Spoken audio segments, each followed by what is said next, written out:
le plus grand guerrier et la mort la plus silencieuse. La fin de l'épée de Dieu. Après toutes les batailles, après toutes les victoires, après que la terre ait tremblé, sous les pas de Khalid ibn al-Walid, la fin est arrivée. Mais pas sur un champ de bataille, pas au milieu du fracas des épées, mais dans le silence. Dans la ville de Homs, Khalid était malade. L'homme qui avait affronté la mort, des dizaines de fois, se préparait maintenant à partir. Mais cette fois, pas en combattant. On raconte qu'il regarda son corps, un corps marqué par les combats, blessures, cicatrices, traces d'épée et de lance.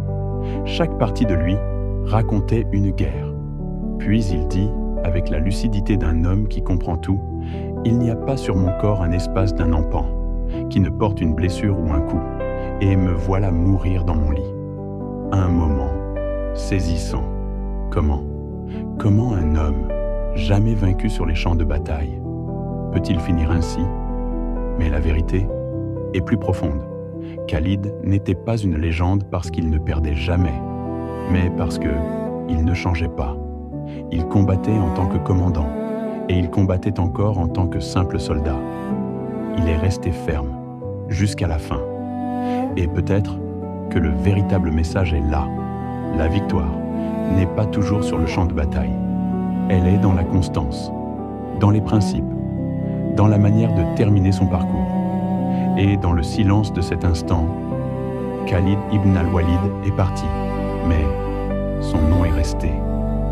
L'épée de Dieu dégainée, pas seulement une épée qui tranche, mais une histoire qui inspire, car certaines légendes ne meurent pas au combat, elles commencent à vivre après la fin. Question philosophique. La valeur d'un homme est-elle dans la manière dont il combat ou dans la manière dont il reste fidèle jusqu'à la fin? Réponds-moi en commentaire.